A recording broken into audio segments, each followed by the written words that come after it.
Alam niyo po ba, kung bakit walang sustainability sa learning ng ibang mga pastor?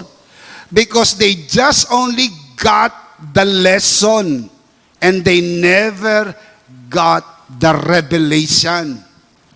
Nakabasa lang ng libro na sinulat ng isang grace preacher, kilala, pumoso sa buong mundo, natuwa, kinopya agad without the revelation. Now listen up.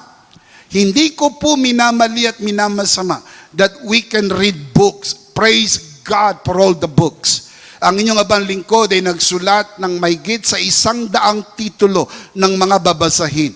Naniniwala po ko napakahalaga ng mga libro at mga babasahin. Pero kung babasahin mo lang ito and thinking that you will learn it because you have read it, you are wrong. You can read all the books about full grace and you never understand it because there is no revelation. Hindi ho kayang ibigay yan ng pastor. Hindi ko mo naka-attend ka ng seminar. Hindi ko mo nakapunta ka dun sa bansa na mayroong kilalang full grace, malaking simbahan ng full grace, na-capture mo na ang full grace. Hindi po. May kilala nga kami. Nagpunta mismo doon. Pero pag-uwi, ganun pa rin. Siya pa rin ay under the law. Siya pa rin ay mixture. Because you can just go there, you can just read the book, you can just stay there, at unless you receive it by revelation, it will never dawn in the inside of your born again spirit. Walang sustainability. You will just go up and then go down. Kaya may kasabihan sa Ingles, now you see and now you don't. Kaya minsan nasama na sa full grace, balik na naman. Slide down na naman sa performance kasi nakarinig lang, wala hong revelation. Look at number 4, God given through direct revelation. I need to prove that to you from the Word of God because it is extremely important. Galatians chapter 1 verse 12. I did not receive it from any man, nor was I taught it, rather I received it. How?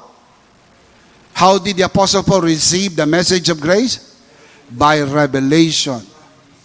Revelation direct from Jesus Christ. Kaya mga nagsasabi ng iba, natanggap niya raw ang message of full grace dahil kay brother so-and-so, pastor so-and-so, bishop so-and-so. Tinanong ako, paano mo natanggap ang revelation of full grace? I receive it directly from the Lord. Why I say so? Because it's in the Bible. We can read all the books. We can attend all the seminars. We can even sit at the very feet of the bishop or even those who are very known in the teaching of full grace. But unless and until the Lord Jesus himself bring this message inside your heart by revelation, you will never get it. Superficial. For it to be in the inside of your heart. So you can just receive it only by revelation. The word revelation comes from the Greek word apocalypsis, meaning unveiling or taking off the cover. Inalis yung takip, kaya kita mo na. Sino lang makapag-aalis ng takip? Si Jesus. Now look at the verse. Revelation, apocalypsis. Sino nag-alis ng cover? Si Jesus. Hindi ho yung pastor. Hindi ho yung libro. Yung iba masyadong pagtanaw ng utang na loob sa libro. Hindi po. Kahit mabasa mong libro. Pagtanaw ng utang loob sa mga kilala at pumosong mga grace preachers, hindi po. You can just hear them again and again. Maraming mga tao yung naririnig mo, naririnig din naman ng iba. Pero ba't hindi nila matanggap? And did you know, na yung nabasa mong libro, nabasa rin ng iba? Pero ba't di nila natanggap? Kung talagang sa libro, kung talagang sa preacher, dapat nung marinig nila, yung narinig mo, narinig din nila, dapat parehas ang dating sa iyo at sa kanila. Pero have you noticed? Yung narinig mo, narinig din nila. Pero bakit walang dating? Yung nabasa mong libro, nabasa din nila, pero ba't walang dating? Pero bakit kumisan payak na libro? Simpleng-simple. And yet, nung mabasa niya, naging maliwanag sa kanyang mensahe ng biyaya. Dahil po ba doon sa libro? Dahil ba doon sa pastor? No. Pag binasa niyo po ang mga babasahin po namin, napakasimple. Nothing extraordinary. Because I am not a natural writer. How can you receive it? Now, look at the text. How can you receive it? By revelation. Now, listen. The gospel of grace is a revelation. Unless the Lord reveals it to you, there is no way you can understand it. It is absolutely pointless to debate with spiritually dead people. Nasubukan mo bang makipagtalo sa patay? Kamusta naman? Sino nanalo sa pagtatalo nyo? Tinatanong kita, have you tried that? Makipagdebate ka sa patay? Hindi. Alam nyo ba na sabi sa Bible, ang mga tao, Ephesians 1, ay spiritually dead? Anong gagawin mo? Makikipagtalo ka sa mga spiritually dead people? Ipipilit mo sa kanila ito? No. You can only share and allow the Lord to reveal it into their heart. Makikipagdebate ka? Yung mga pastor na mahilig sa debate, makipagtalo, magdebate ka mag-isa mo. Because we will never cross that border. You know why? Because it is absolutely pointless to debate with spiritually dead people. Hindi mo naman nakikita. Tapos magtatalo tayo. No, there is no way. Tsaka beside, pag nagdebate, may moderator. Pag may moderator, meron judge. Sino naman ang mag-judge? Yun ding mga walang muwang? Ano to, singing contest? Padadaanin natin sa damihan ng palakpak? Padamihan ng hakot, meron, para lumabas kung sinong mas magaling? Di ba it is an exercise of futility? You know that in your heart. It is an exercise of futility. Kasi ganito ang dapat mong gawin. Let me just advise you. Just share your teaching. And we will share our teaching. And let the people receive the revelation. Hindi mo kinakailangan tumungtong sa iba para tumaas ka. Hindi mo kailangan kiskisin ng korona ng iba para kuminang ka. Hindi mo kailangan sumakay sa platform ng may platform para magkaroon ka ng maraming audience. Hindi po.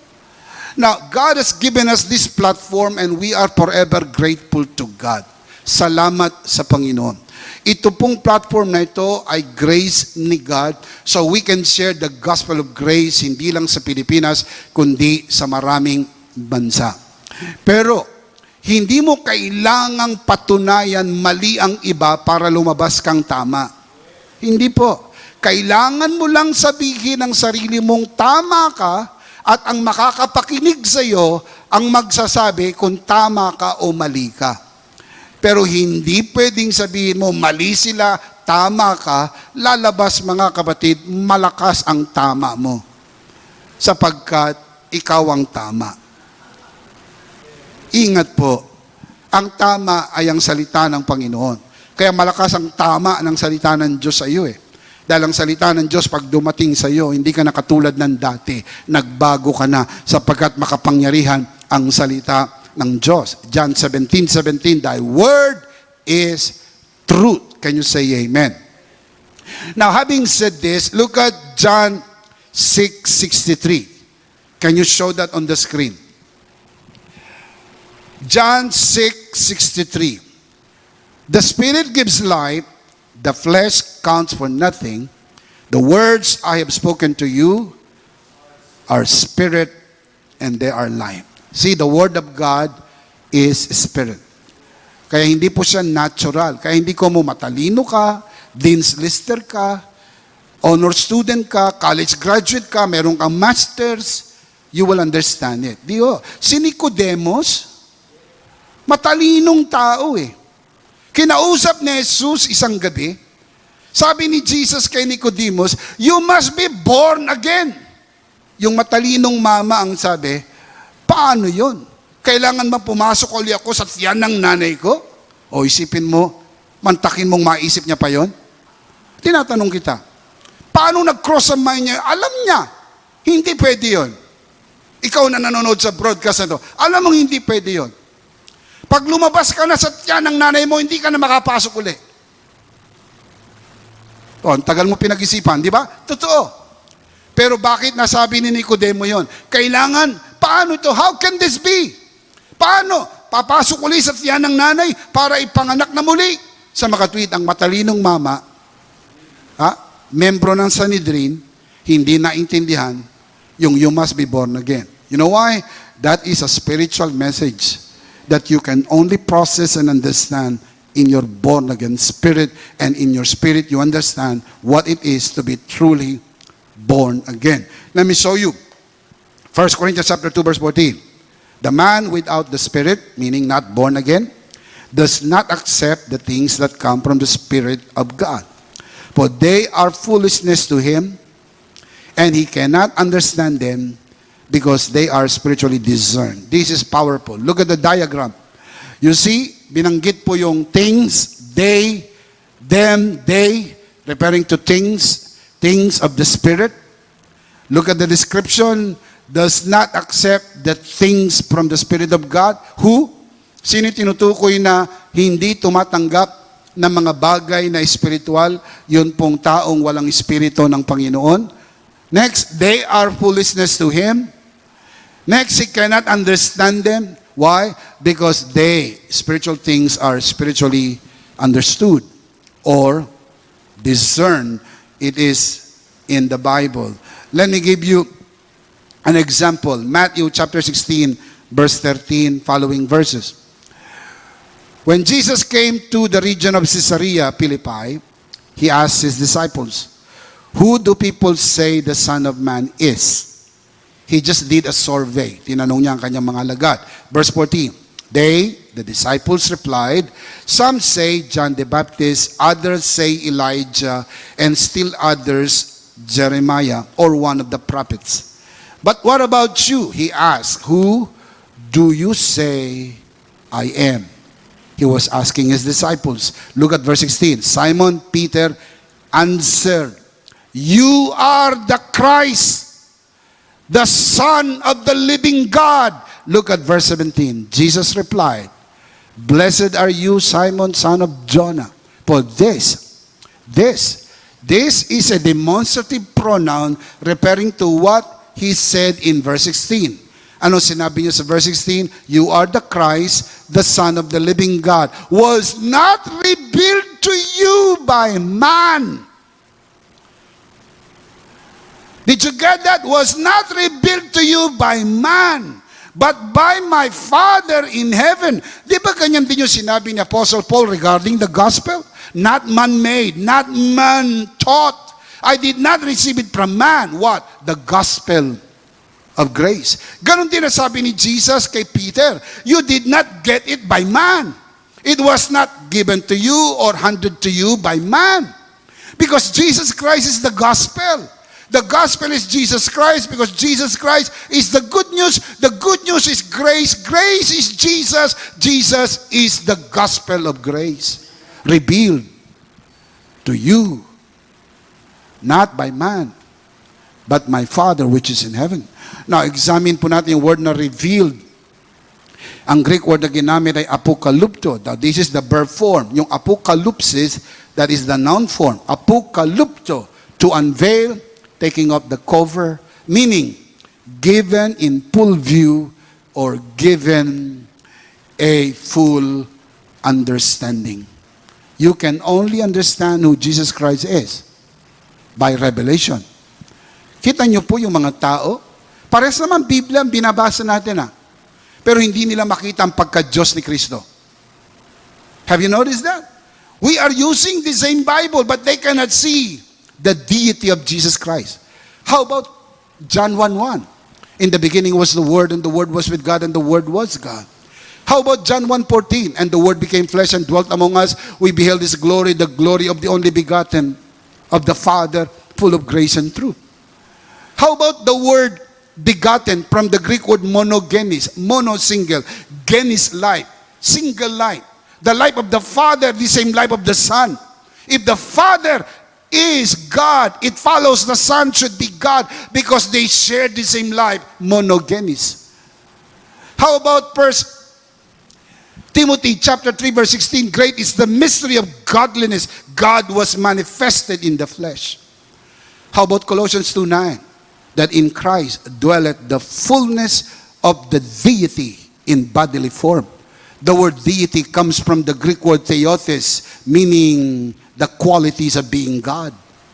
All the qualities of being God dwells in Christ, in human body. Nung siya'y magkatawang tao, hindi nawala ang pagka-Diyos. Hindi ho nahuhubad ang pagka-Diyos. He remained to be God while in human form, but He did not use His deity. While in the form of man, He remained to be God.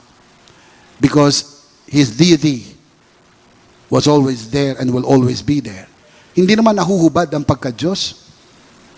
Kasi ang pagka-Diyos hindi posisyon. Ang pagka-Diyos po, nature.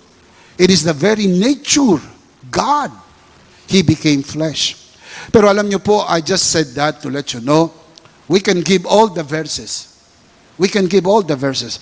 Pwede mong tabunan ng isang tao ng napakaraming verses tungkol sa pagka-Diyos ni Kristo and still come out, hindi niya kinikilala ang pagka-Diyos ni Kristo.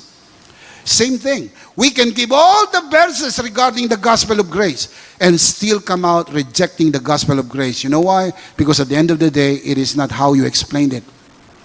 It is how they receive the revelation.